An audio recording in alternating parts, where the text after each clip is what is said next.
예, 오늘 우리에게 주시는 하나님의 말씀 창세기 4장 1절에서 5절입니다. 예, 우리 한 목소리로 천천히 한번 읽어보도록 하겠습니다. 아담이 그의 아내 하와와 동침하매 하와가 임신하여 가인을 낳고 이르되 내가 여호와로 말미암아 득남하였다 하니라. 그가 또 가인의 아우 아벨을 낳았는데 아벨은 양치는 자였고 가인은 농사하는 자였더라. 세월이 지난 후에 가인은 땅의 소산으로 제물을 삼아 여호와께 드렸고 아벨은 자기도 양의 첫 새끼와 그 기름으로 드렸더니 여호와께서 아벨과 그의 제물은 받으셨으나 가인과 그의 제물은 받지 아니하신지라. 가인이 몹시 분하여 안색이 변하니. 아멘.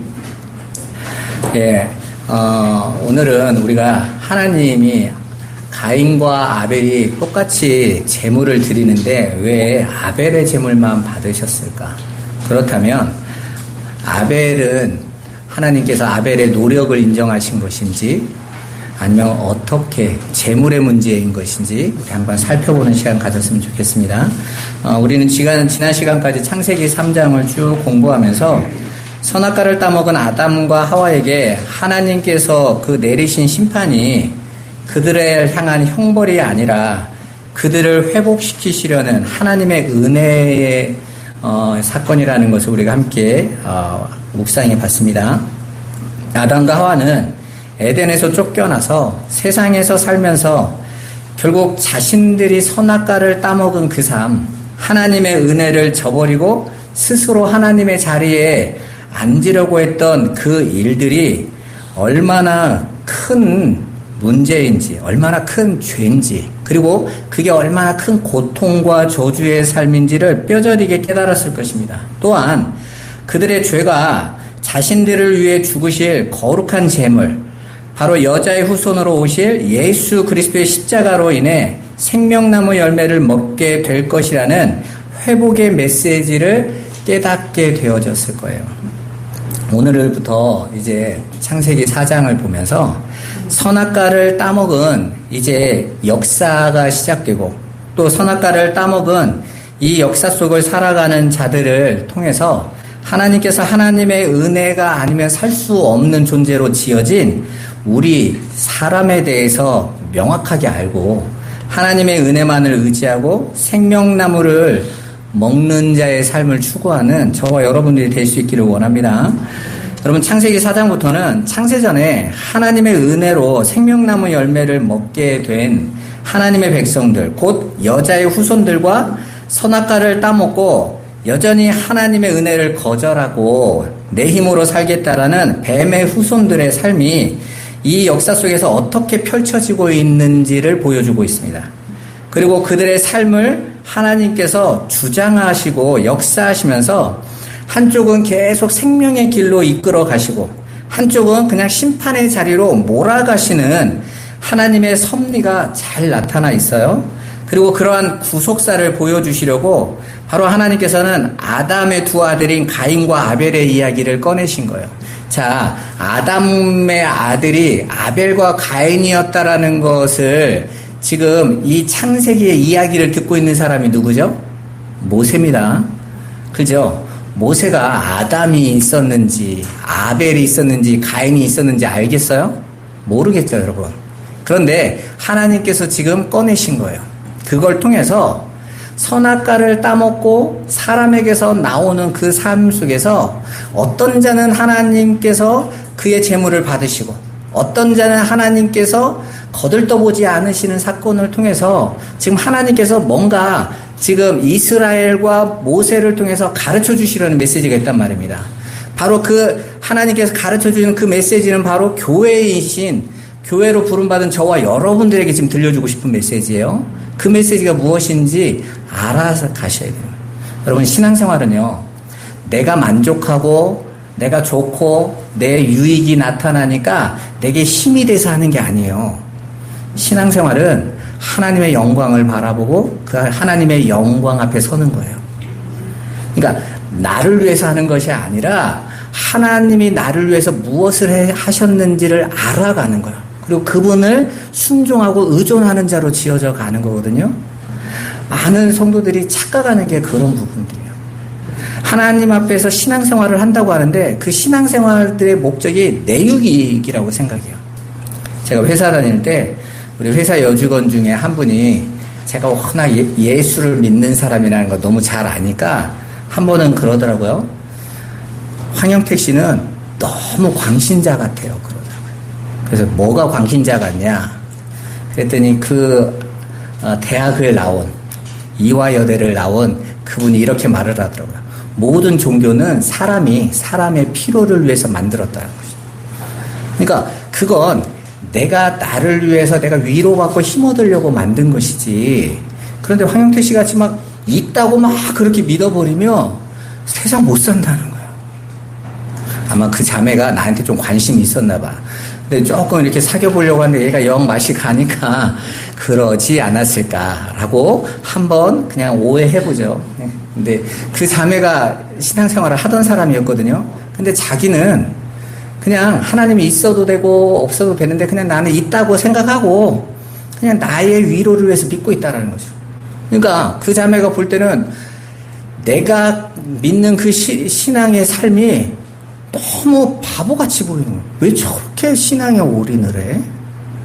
모든 삶을 막 회사 끝나자마자 가서 교회 가서 예배하고 주일날 온통 하나님 바라보는 삶을 살고 답답해 보였겠죠. 자신의 삶의 모습들이 그것도 남자가 왜 저럴까 생각했을 거예요. 그런데 만약에 종교라는 것으로 우리 인간이 나의 마음의 위로를 받는 것으로 신앙생활을 할 것 같으면 그게 정말 맞다고 하면 그 자매가 한 말이 맞아요. 그죠? 근데 하나님이 정말 계시다면 하나님이 창조하신 것이 맞고 당신의 백성들을 이 역사 속에서 당신의 영광을 보여주셔서 영원한 당신의 나라로 인도하실 것이라면 오늘 내가 이렇게 하나님을 바라보는 신앙을 나 중심에서 안 나오고 그냥 나의 유익을 위해서 계속 신앙생활을 하고 있다면 정말 그게 맞는 걸까요? 그건 정말 중요한 문제인 거예요. 우리가 하나님의 살아계심을 성경은요 66권을 통해서 계속해서 말씀하세요. 그죠? 단 한 번도 그분은 존재자가 아니라고 말한 적이 없으세요. 그리고 이 역사를 그분은 지금도 불꽃 같은 눈으로 인도하시고 지키시고 그 속에서 당신의 백성들을 보호하시고 인도해 가신다고 명확하게 설명해 주고 있습니다. 그래서 성경은 뱀의 후손으로 오는 가인의 라인에 대한 관심이 없으세요. 오늘 말씀해 보면 가인이 내놓는 소산을 하나님께서 받지 않으셨다 그러잖아요. 여기서 이 받지 않았다라는 의미의 단어가 쳐다보지도 않았다는 뜻이거든요. 거들떠보지도 않으셨다. 제가 마태복음 7장에 사람들이 와서 예수님 앞에 심판대에 와서 주여 우리가 주의 이름으로 선지자 노릇도 하고 귀신도 내어 쫓고 여러 권능을 행했습니다 라고 말을 했을 때 예수님이 나는 너희를 도대체 알지 못한다 그러셨다고 그랬잖아요. 거기서 도대체 알지 못한다는 의미가 뭐라고 말했습니까? 나는 너를 창세전부터 모른다는 뜻이. 그러니까 하나님의 관심 밖에 있는 것으로 살아가는 게 아닌 거예요. 이 교회, 우리가 교회로 부름받았지만 그 교회 안에서 하나님의 백성인 아벨의 후손들과 그 하나님의 백성이 아니라 그냥 뱀의 후손으로 가인의 후손으로 여전히 내 힘을 의지하고 살아가는 자들이 한 교회라고 불려지는 이름 안에 있다니까요. 거기에서 놀랄 거라는 거예요. 나도 예수 믿었는데 나도 교회 다녔는데 이 문제가 아닌 거예요. 저와 여러분들이 오늘 바로 그 비밀이 아벨과 가인 안에서 하나님께서 확인시켜 주시는 거기 때문에 저와 여러분들에게 오늘 이 말씀은 굉장히 중요한 말씀인 겁니다. 그렇게 여자의 후손들은 선악과를 하나님의 백성의 여자의 후손들과 선악과를 따먹고 하나님을 떠난 뱀의 후손들의 역사가 이 세상 속에서 지금 펼쳐져 가고 있는 거예요. 여러분 성경을 읽으면 창세기 4장 당시에 아담에게 가인과 아벨 두 사람뿐이었다. 이런 말이 나오잖아요. 그런데 가인이 정작 아벨을 죽이고 나서는 자신을 만나는 사람들이 자신을 죽일까봐 두렵다라는 설명이 등장하면서 우리에게 궁금증을 지어내요. 아담, 하와, 가인, 아벨 4명만 있는데 누가 죽여? 이렇게 생각하고 있거든요. 그래서 많은 사람들이 성경이 모순이라고 생각하는 분들이 굉장히 많습니다. 그러나 가인과 아벨은 수많은 아담의 자손 중에서 하나님께서 당신의 백성들에게 어떤 메시지를 전달하시기 위하여 택한 대표들인 거예요. 창세기 5장 4절에서 5절 한번 봐보세요. 자, 같이 한번 읽어볼까요? 아담은 셋을 낳은 후 800년을 지내며 자녀들을 낳았으며 그는 930세를 살고 죽었더라. 아멘. 여기서 낳았다라는 내용은 히브리어 동사로 야라드예요. 근데 이게 와우 계속형이거든요. 이게 무슨 말이냐면 쉬지 않고 낳았다는 뜻이에요.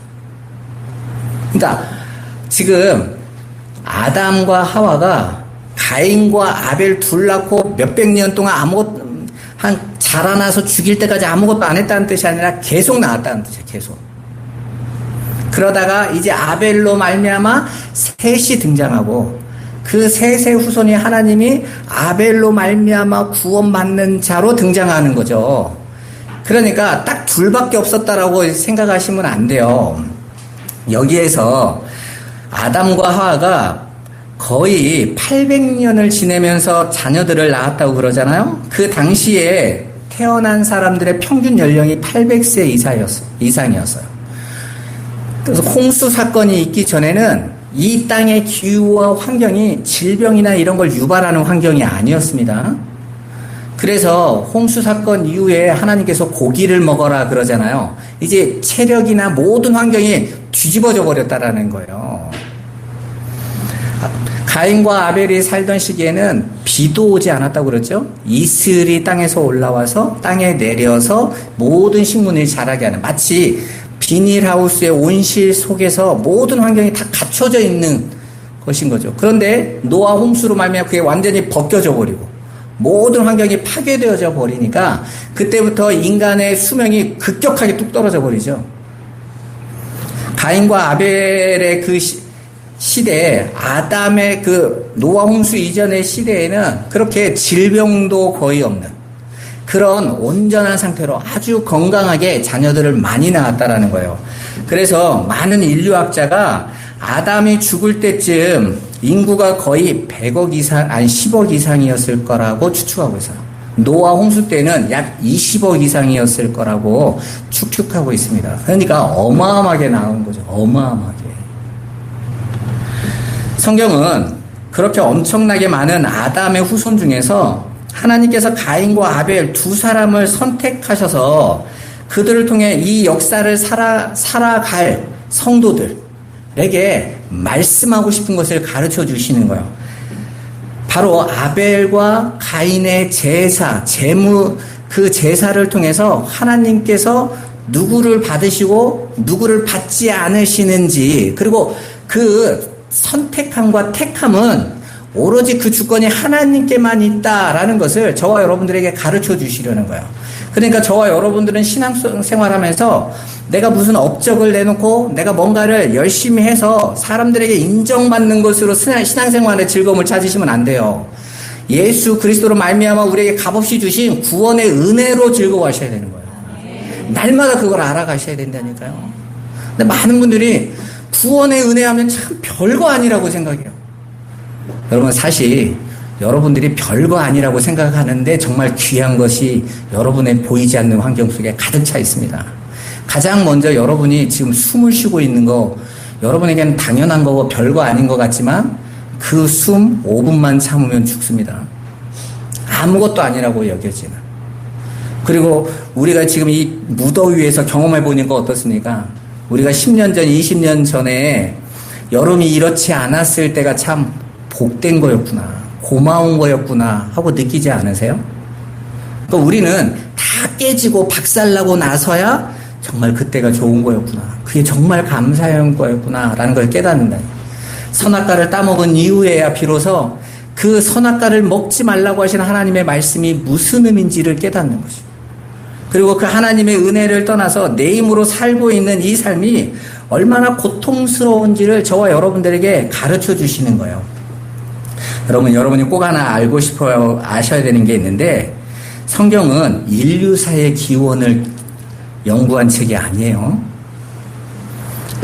구체적인 하나님이 주시는 당신의 구원과 하나님의 영광을 나타내고 그 영광을 당신의 자녀들에게 가르쳐주고 싶으셔서 기록된 책이란 말입니다. 그래서 하나님께서 구원하신 이스라엘에게 가르치라고 이 말씀을 주시는 거예요. 그래서 세상 사람들이 그게 맞냐 틀리느냐는 말할 필요가 없어요. 왜? 소경에게 꽃을 설명하는 건 너무너무 힘듭니다. 왜? 보지 못하는 자에게 꽃을 설명하는데 어떻게 설명이 되겠어요? 마찬가지로 하나님을 알지 못하는 자, 깨닫지 못하고 믿음 안에 들어오지 못한 자에게 그 하나님을 아무리 설명해도 그들에게는요, 그냥 무슨 이상한 이야기, 신화 같은 이야기로밖에는 안 들리는 거예요.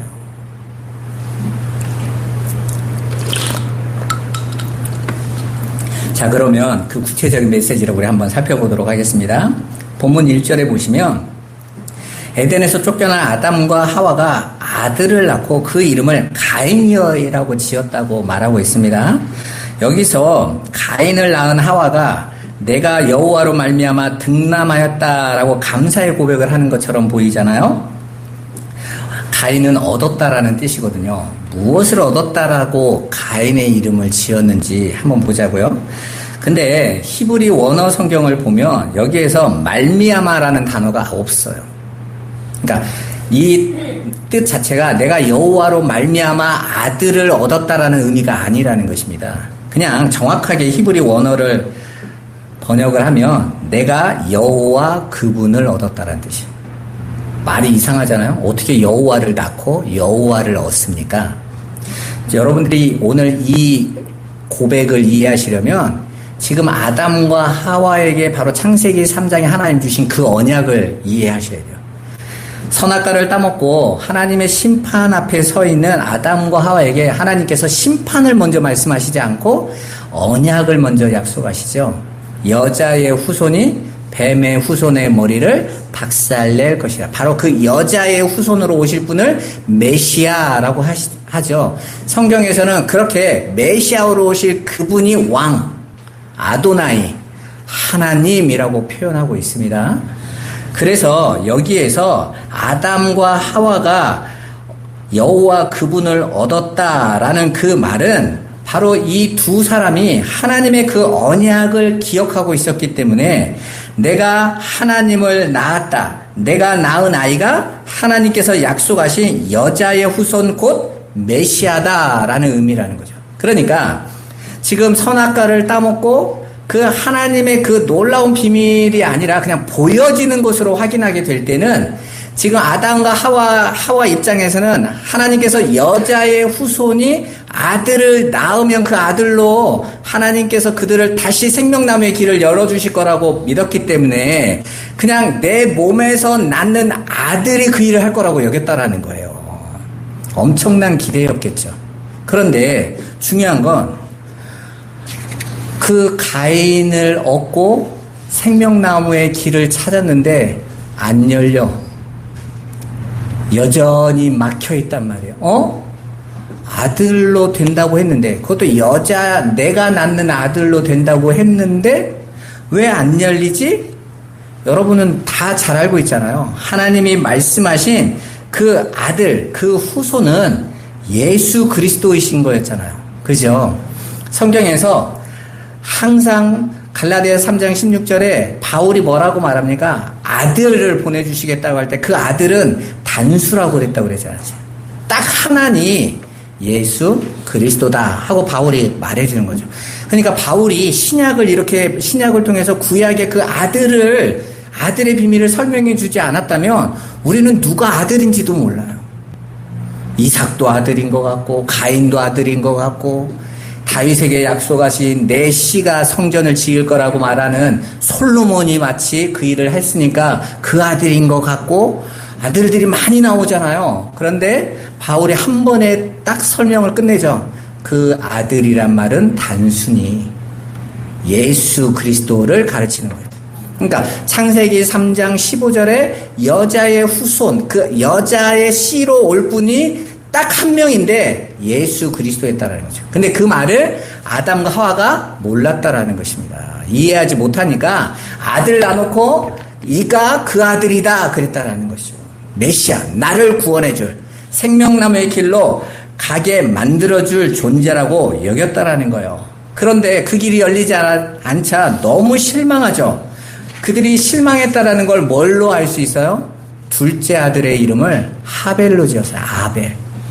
이 아벨이라는 단어는 뜻은 아무것도 아니다, nothing. 그리고 헛되다. 우리 전도서에 보면 솔로몬이 헛되니 모든 것이 다 헛되다 5번이 등장합니다. 그죠? 거기에서 그 내용이 뭐냐면 하벨 모든 것이 하벨 이렇게. 그러니까 아벨 이름은 항상 실망과 좌절, 내가 내놓는 것이 참 헛된 것임을 나타냈던 거예요. 그러니까 지금 아담과 하와 입장에서는 가인이 더 대단해 보이겠어요? 아벨이 더 대단해 보이겠어요? 항상 가인이 대단해 보이죠. 본문에서 하나님께서 그 아무것도 아닌 자인 아벨의 제사를 받으셨다라는 이게 놀라운 말이 나와요. 사실은 가인의 제사를 받아야 될 것 같지 않습니까? 하나님께서 맏아들을 받으신다고 했는데, 그런데 정말 사람이 내놓은 맏아들들은 다 폐위가 되죠. 하나님께서 이삭이 낳은 아들 중에서 맏아들인 예서가 폐위되고 야곱이 하나님 앞에 선택되었죠. 그죠? 다윗의 아들 중에서도 솔로몬은요 나중 아들이에요. 먼저인 아들들이 다 폐위돼요. 그렇게 하나님께서 당신의 역사를 설명하시면서 첫째 아들들이 다 죽는 이야기로, 다 실패하는 이야기로 이야기하신다고요. 그러니까 우리가 기대하고 있는 그 힘, 그 방법이 아니라고 하나님은 계속해서 우리에게 가르쳐 주려고 하시는 거예요. 아무것도 아닌 존재로 여겼던 그 아벨이 타락한 후 둘로 갈라지게 되는 여자의 후손과 뱀의 후손 중에서 여자의 후손인 예수 그리스도 안에 속한 자라는 것을 말해주는 거예요. 한마디로 세상에서 볼 때는 아무것도 아닌 자인데, 헛된 것인데 참 볼 것 없는 자라고 여겨지는데 하나님께서 그를 들으셔서 그를 구원하심으로 말미암아, 구원은 우리 사람 편에서 내놓는 그런 노력이나 열심이나 힘에 대한 평가가 아니라 하나님이 값없이 주시는 은혜의 결과라는 것을 계속해서 말씀해 주고 계시는 거죠. 그러니까 아담의 몸에서 난 자 중에서 여러분이 아셔야 될 거, 여자의 후손과 뱀의 후손이 갈라진다라는 것을 바로 첫 번째 설명하고 계시는 거예요. 본문을 잘 보시면 여자의 후손을 대표하는 아벨이 뱀의 후손인 가인보다 무엇을 더 잘했다고 보이지 않아요. 그죠?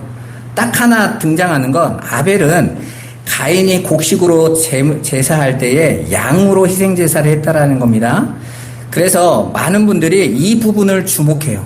그래서 아벨은 하나님이 기뻐하시는 희생제사, 피제사를 지냈기 때문에 하나님께서 그의 제사를 받으신 것이고, 가인은 피제사를 안 지냈기 때문에 하나님이 제사로 인정하지 않으셨기 때문에 받지 않으셨다라고 주장합니다. 그런데 여러분, 이스라엘에게 하나님께서 제사를 방법을 쭉, 제물의 방법을 가르쳐 주실 때에 소제로 드리는 제물은 곡식으로 드리는 겁니다. 그러면 그 5의 제사가 다 같은 제물인데 그 안에 곡식이 들어갔다라는 것은 아벨이 드린 그 곡식이 틀린 것만은 아니라는 이야기잖아요. 그리고 또 하나 더 중요한 건 뭐냐면, 그렇다면 아벨이 희생제사를 잘 드렸기 때문에 그 결과로 하나님께서 받으시는 건가요? 우리는 계속해서 하나님의 말씀을 통해서 하나님께서는 우리 인간이 내놓는 어떤 열심이나 노력, 그 내용물로 하나님께서 우리가 잘했다고 구원하시는 게 아니라고 그랬잖아요. 그죠? 하나님께서는 값없이 은혜로 주시는 거라고 계속해서 구원을 설명하고 있지 않았습니까? 그러니까 오늘 아벨이 재물을 선택을 잘했기 때문에 받았다 이렇게 들어가 버리면 그건 알미니안 주의식 해석이 돼버리는 거예요. 이렇게 잘했으니까. 오늘날 한국교회 많은 성도들이 값없이 주어지는 하나님의 기쁘신 뜻대로 받는 그 구원의 은혜를 은혜라고 말하면서 정작 신앙은 자꾸 어떻게 가냐면 내가 내놓는 열심에 의해서 평가받는 것으로 자꾸 간단 말이에요. 둘은 함께 할 수 없는데 한국교회 성도들은 아무렇지도 않게 그걸 같이 가져가. 그건 우리가 지금까지 신앙생활을 자꾸 인간 편에서 생각했기 때문에 그래요. 하나님은 여러분이 성경을 읽을 때 항상 생각하셔야 될 건 하나님 편에서 생각하셔야 돼요. 왜냐하면 이 성경의 기록자가 누구세요? 하나님이세요. 여러분이 누군가에게 편지를 썼다고 생각해 봐보세요. 여러분이 썼을 때 그 편지에는 여러분의 마음을 담아준 거예요.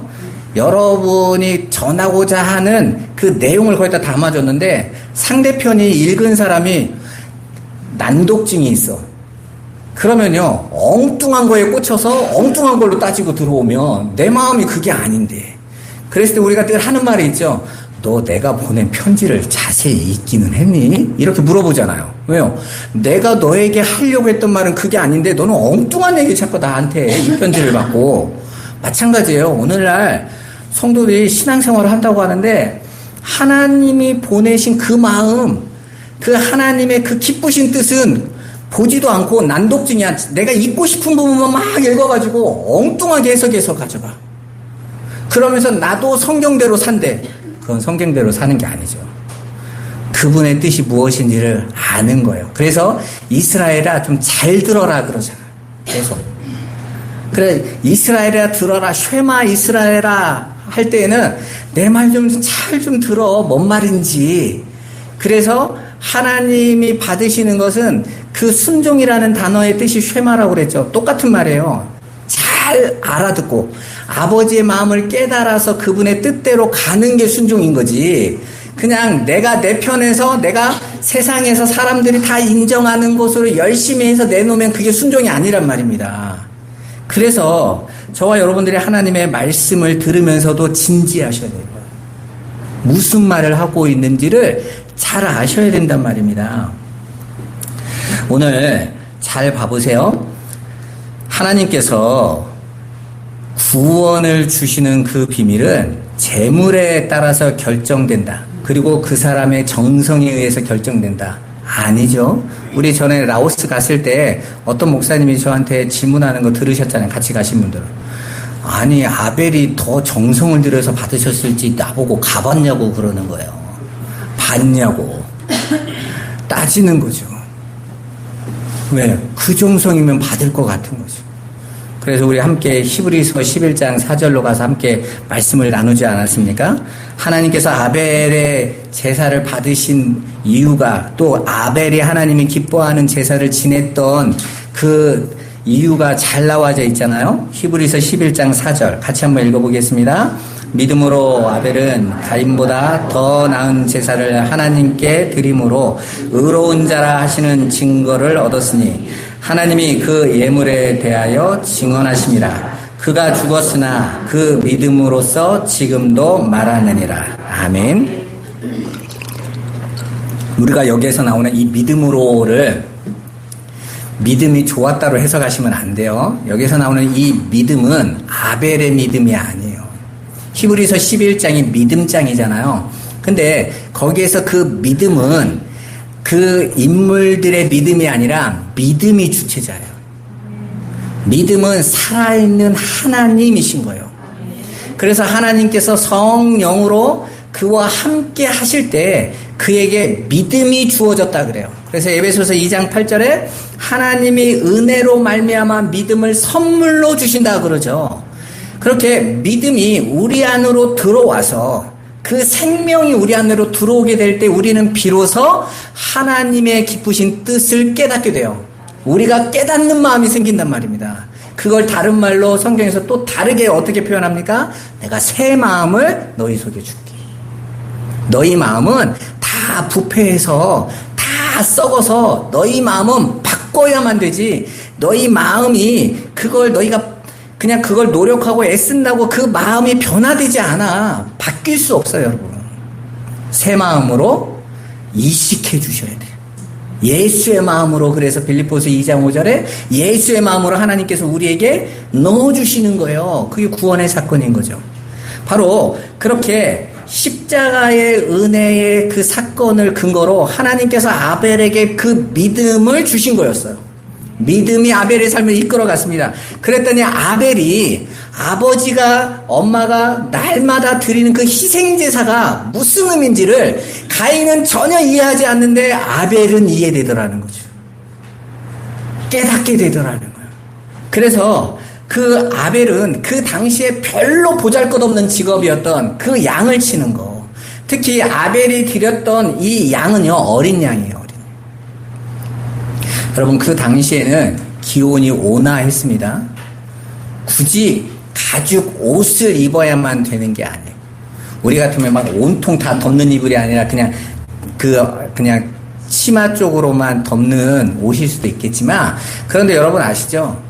섬유로 만든 옷은 잘 찢어지지만 가죽은요, 잘 안 찢어집니다. 여러분, 여리고성에 가서 그 벌을 받은 그 사람 이름이 누구죠? 갑자기 생각이 안 나네. 그 사람이 거기에서 시날산에 가죽 외투 2벌 훔쳤다고 그래서요. 네? 아간이. 그런데 거기에서 뭐가 나옵니까? 왜 그 2벌을 남이 입던 그걸 왜 가지고 와요? 오래 가거든. 그러면 양을 키워서 그걸로 가죽 옷으로 장사하겠다. 돈이 되겠어요? 아니, 그걸로 내 삶이 되겠어요? 형편없는 거예요.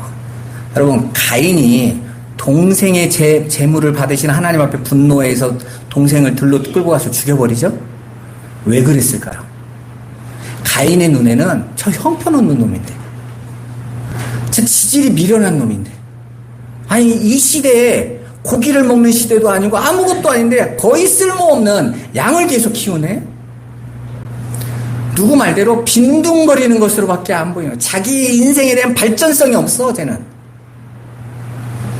그런데 하나님이 그를 받는다, 그의 재물을 받으니까 얼마나 분노하겠어요. 그만큼 무시했다라는 거죠.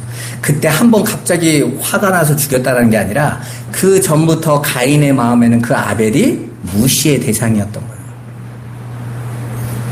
그래서 우리가 예수를 믿고 그 예수에게 붙들리는 삶을 살아갈 때 그 하늘의 것, 보이지 않는 것을 붙잡고 갈 때 옛날에 우리 회사 여직원처럼 참 바보 같은 거죠. 그냥 내 마음의 위로를 위해서 만들고 가는 건데 뭘 정말 살아있는 것처럼 저렇게 목숨을 걸어. 그런데 아벨에게는 믿음이 와서 그 믿음이 하나님의 살아계심을 가르쳐 준 거죠. 이 역사의 목적이 이해된 거예요. 내가 여기에서 뭔가를 잘 먹고 사는 것이 아니라는 걸 깨닫게 해준 거예요. 그렇게 히브리 기자는 아벨이 하나님이 기뻐하시는 제사를 드릴 수 있었던 근거로 하나님이 은혜로 값없이 주신 믿음이라고 명확하게 설명해 주고 있습니다. 그러니까 하나님은 아벨이 바친 제물이 특별해서 받으신 것이 아니라는 거죠. 창세전부터 여자의 후손으로 택하신 아벨이 하나님의 은혜를 받아서 그 믿음으로 말미암아 깨닫게 된 것이 아벨이 그 일을 잘한 게 아니라는 거예요. 믿어지세요? 요한일서 3장 12절 한번 더 읽어보겠습니다. 가인같이 하지 말라. 그는 악한 자에게 속하여 그 아를 죽였으니 어떤 이유로 죽였느냐? 자기의 행위는 악하고 그의 아우의 행위는 의로움이라. 아멘. 자, 가인이 땅의 소산 그리고 동생을 죽였던 이유가 그가 누구에게 이미 속해 있었다고요? 악한 자에게 속해 있었다. 재물 이야기도 안 나오잖아요. 그가 왜 땅의 소산을 드리고 그 하나님이 그 아벨의 재물을 받았을 때 분노해서 아벨을 죽입니까? 가인은 악한 자에게 속했습니다. 뱀의 후손이었기 때문에. 그런데 아벨은요, 하나님의 택하신 자, 여자의 후손, 예수 그리스도로 말미암아 구원받게 될 하나님의 백성들 안에 있었기 때문에 그 가인이 우습게 여겼던 그 삶을 가치 있게 보더라는 거예요. 오늘도 저와 여러분들이 이 자리에 왜 나오셔서 예배하고 계세요? 예수 그리스도로 말미암아 우리에게 주시는 그 구원과 그 하나님 나라가 가치 있다고 여겨지니까 그런 거잖아요. 우리 자녀에게 아무리 설명해도 그게 가치관이 바뀌지 않고 그게 정말 가치라고 여겨지지 않으면요, 뭘 그렇게 힘들어서 하려고 그래. 대충 하면 되지. 누가 안 믿는데 그러잖아요. 가인도 누가 안 믿는데 그랬다니까요. 가인이 하나님이 기뻐하시는 제사를 지내지 않고 그 동생까지 죽인 이유가 그렇게 악한 자, 마귀에게 속한 자였기 때문이다라고 말하고 있어요. 예수님도 그 바리새인과 사두개인들을 향하여 너희가 너희 아비 누구에게 속한 자들이라고 그래요? 마귀에게 속해 있다. 마귀에게 속해 있으니까 마귀가 기뻐하는 삶을 끊임없이 추구한다는 거죠. 어떻게 해요? 내 육으로 하나님처럼의 자리로, 나 의로움, 나 대단함, 나 판단력 있음을 자랑하는 자리로 자꾸 간다는 거예요. 내가 옳다라는 걸 증명하기 위해서 산다니까요, 여러분. 여러분, 원래 하나님께서 우리를 지으셨을 때 하나님과 우리가 연합되어져 있었잖아요. 그러니까 아담과 하와가 선악과를 먹기 전에는 그들의 모든 가치관이 하나님 중심적 가치관이었어요. 그래서 하나님이 괜찮다 하는 건 괜찮은 거예요. 하나님이 선하다고 하는 건 선한 거예요. 그런데 선악과를 따먹고 하나님과 분리가 되자 그 인간들이 그때부터 만들어내는 것이 그 하나님을 내 밖으로 밀어내고 나라는 존재를 증명하기 위하여 내가 나로서 증명받으려면 내가 누군지 모르잖아요. 그러니까 그 전에는 하나님이 평가해 주시는 나로 만족했는데 하나님을 밀어내고 나 혼자 살겠다고 했으니까 그때부터 모든 인간들의 삶이 어떻게 되냐면 나를 구축해 줄 걸 만든단 말이에요. 내 안에다가 돈이든지 가족 자녀든지 인기든지 이걸 만들어놔서 돈으로 나를 구축해 놓은 사람은 나를 어떻게 평가합니까? 부자, 사장, 그리고 세상에서 나 국회의원 이런 직업이나 힘이나 이런 것들을 나를 구축해서 그걸로 나를 평가받으려고 해요. 그러니까 실은 여러분들이 누군지 여러분도 잘 모르잖아요. 그러니까 자꾸 그것들로 나를 평가하려고 나를 꾸며놓은 거예요. 그래서 그 중에 하나라도 사라지면 죽을 것 같은 거예요. 왜? 이게 사라지면 내가 무너지는 거잖아요. 얘가 나를 지금 구축해주고 얘가 나를 지금 나로서 만들어주고 있는 것들인데 자녀가, 친구가, 사람이, 내 직업이 이것들로 하나님의 자리를 그걸로 다 만들어놨기 때문에 그것들로 나를 평가받지 못하면 우리는 괴로워져요. 근데 그걸 가지고 교회 안에 다 오신 거예요. 근데 하나님이 여러분과 함께 하셨잖아요. 그럼 여러분의 시간을 하나님은 어떻게 바꾸셔야 돼요? 이것들을 끊어내고 이것들이 그럼 가난해진다는 뜻이 아니에요. 이게 나를 구축해주고 이게 나를 나로서 정의해주는 게 아니라 하나님이 나를 정의해주는 거예요. 어떻게 해요? 너는 성도야. 너는 내 아들이야. 우리가 거기서 기뻐해야 되는 거잖아요. 근데 별로 안 기쁘죠? 왜요? 여전히 내가 하나님과 함께하고 있음에도 불구하고 나를 구축해 줘야 되는 건 돈이라고 생각하고 있으니까, 자식이라고 생각하고 있으니까, 직업이라고 생각하고 있으니까 그게 끊어져 나가는 것이 광야인 거예요. 그게 옛사람을 죽이는 거예요. 그건 여러분을 멸망케 하려는 것이 아니라 하나님과 함께하는 것으로. 그래서 하나님으로 돈도 보고 하나님으로 자녀도 보고 하나님으로도 세상을 보는 거예요. 그러면 그 돈이 없어져도 나는 하나님 안에 있기 때문에 아무런 문제가 안 된단 말이에요. 그래서 바울이 뭐라고 말합니까? 나는 가난해도 되고 부해도 되고 궁핍해도 되고 풍부해도 되고. 왜요? 하나님 안에 있어서. 이것들은 있어도 되고 없어도 되는 거예요. 나는 이미 하나님과 하나 되어져서 그것들이 없다고 내가 하나님 자녀 아닌 게 아니잖아요. 내가 그런 삶이 못 산다고 내가 지옥 가는 거 아니잖아요. 이미 우리는 하늘 안으로 들어왔으니까. 그걸 자유라고 한단 말이에요. 그 하나님 앞에 붙들린 삶을. 교회를 나오고 안 나오는 것을 자유로 여기시면 안 되는 거예요. 그 자유함을 누린 자는 그 하나님 안으로 올 때만 그 자유를 확인할 수 있기 때문에 와라 오지 마라의 내용이 아닌 거예요. 오지 않으면 내가 나의 정체성을 확인할 곳이 없는 거예요, 성도는. 그래서 주님과 늘 함께 하고 싶은 거죠. 저는 여러분들에게 그 자리로 끌고 가고 싶어요. 교회를 오는 목적이 그 하나님, 그 구원하신 예수 때문이다라고 여러분들이 정말 절절히 깨달아서 너무 기쁘게 하나님께 예배하는 삶을 누리는 그런 성도들이 됐으면 좋겠어요.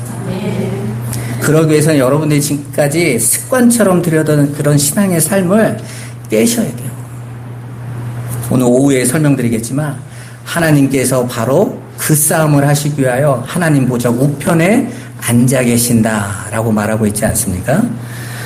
그렇게 저와 여러분들은 하나님께 속한 자들이기 때문에 하나님께서 저와 여러분들이 내놓는 건 여러분이 좁쌀을 내놔도 하나님은 기뻐하신다. 예수님께서 누가복음에 보면 성전에서 예물을 드리는 사람들을 이렇게 보시다가 과부가 두렙돈을 냈을 때에 이 사람이 가장 많이 하나님께 드렸다 그러잖아요. 거기에서 이는 자기의 재산 다 드렸다라는 말로 자꾸 해석하는데 그게 아니에요. 과부는 자기를 다 드렸다는 뜻이에요. 재산을 다 바쳤기 때문에 나를 드렸다라는 해석이 아니란 말이에요.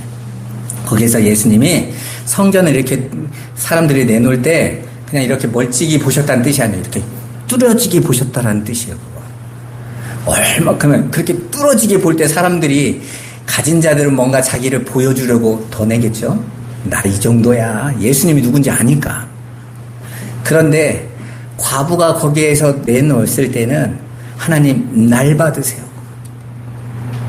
나는 하나님께 나밖에 드릴 게 없습니다. 근데 세상으로 봤을 때는 좁쌀도 안 되는 두렙돈이야.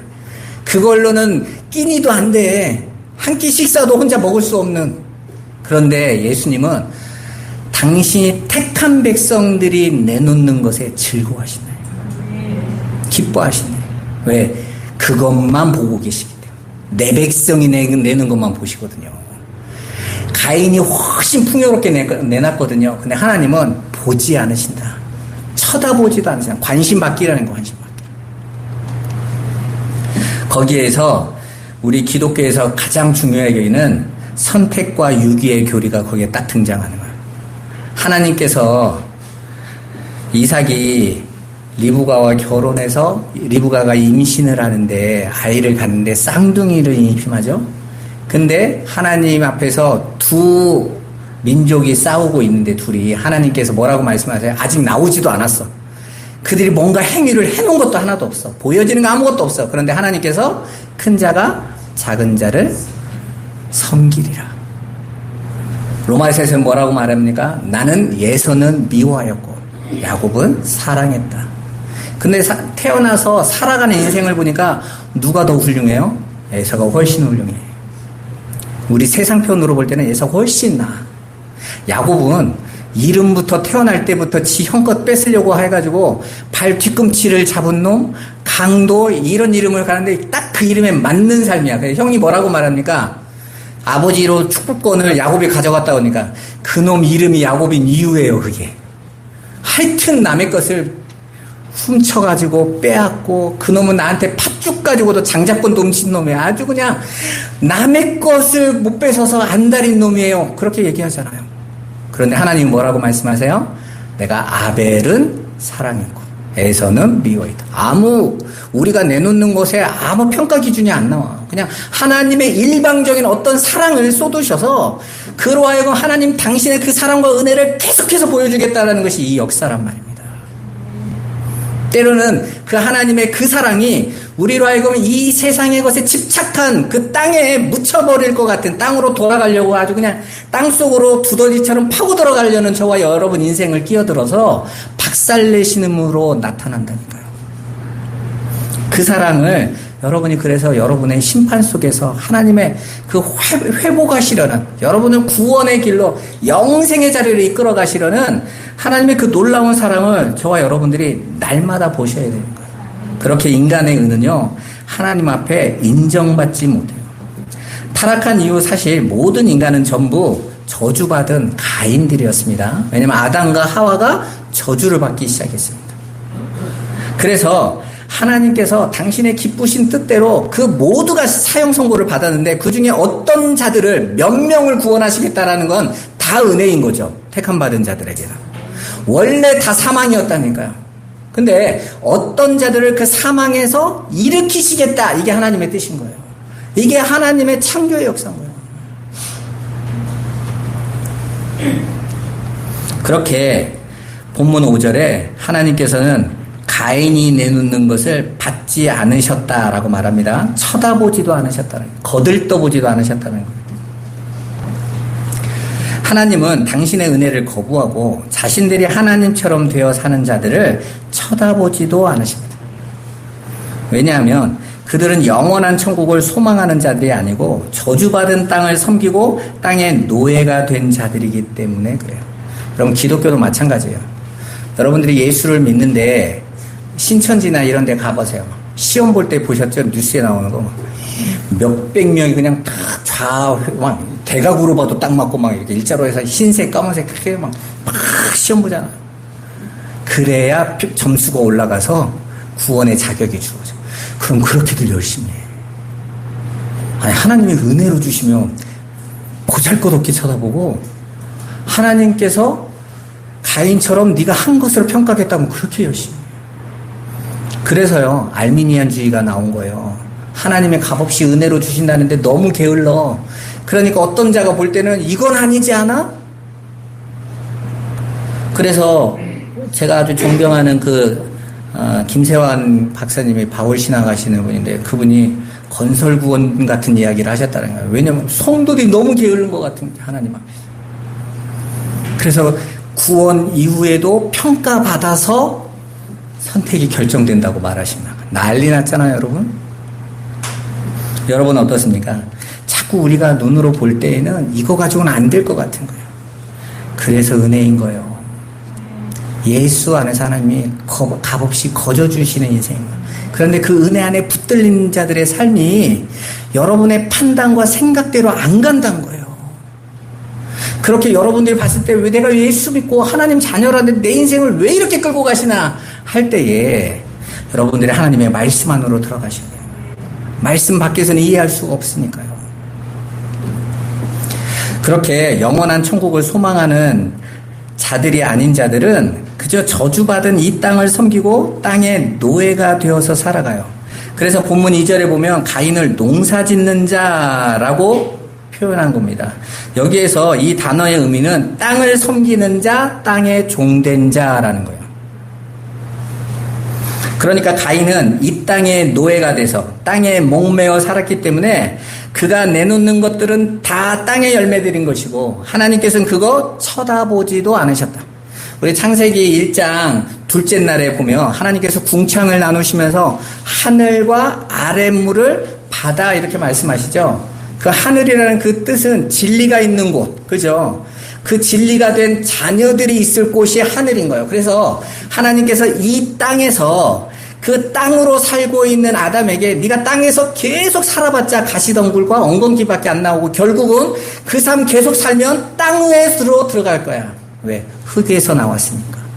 그런데 그렇게 흙에서 나온 존재들, 티끌인 존재들을 하나님께서는 아들로 삼으셔서 하늘로 이끌어 가시려는 것이 하나님의 구원이란 말입니다. 그걸 영생이라고 하는 거예요. 그런데 땅의 노예가 되어버린 가인은 땅이 전부라고 생각하고 땅에서 자신이 만들어내는 소산을 하나님께 인정받으려고 한다고요. 오늘날 신앙생활을 그렇게 하는 분들이 너무너무 많습니다. 내가 내놓는 것들, 그런 열심과 노력과 봉사 하지 말라는 게 아니에요. 그것들을 인정받으려고 내놓는 거예요. 아닙니다, 여러분. 우리는 예수 그리스도의 은혜가 너무 감사해서 하나님께 예배하는 거예요. 그분의 은혜가 너무 기뻐서 그 복음 전해주고 싶어요. 어떻게 내 형제가 그거 모르고 살아가는데 그 얘기를 안 해줄 수 있어요? 오늘 내일 한다고 하면 가가지고 다른 말 해줄 수 있겠어요? 그 예수 얘기할 게밖에 없지. 내가 정말 여러분 사랑하는 사람이 있으면 뭔 얘기를 하겠어요? 예수부터 얘기하죠. 생명이 있어야 될 거 아니에요. 하나님은 그렇게 땅에 목매어 산 자들이 내놓는 것을 거들떠보지도 않으세요. 하나님은 이 일을 통해서 구원은 하나님께만 속한 것임을 주지시키시는 거예요. 우리 인간편에서 어떠한 것도 그 땅의 소산으로 가져오는 거 가치가 없다. 그걸로 구원받을 수 없는 거라는 것을 명확하게 설명해 주시죠. 따라서 영생을 얻는 구원은 인간편에서 생각하는 기준과 방법을 깨는 모습으로 온다라는 것을 여러분들은 잘 알고 계셔야 됩니다. 인간들은 구원에 관한 어떤 것으로도 절대 이바지할 수 없어요. 또한 자랑할 것도 없다. 그러기에 상급도 없어요. 여러분들에게는 이미 상급이 주어지셨어요. 복이신 그분이 함께 하시게 되십니다.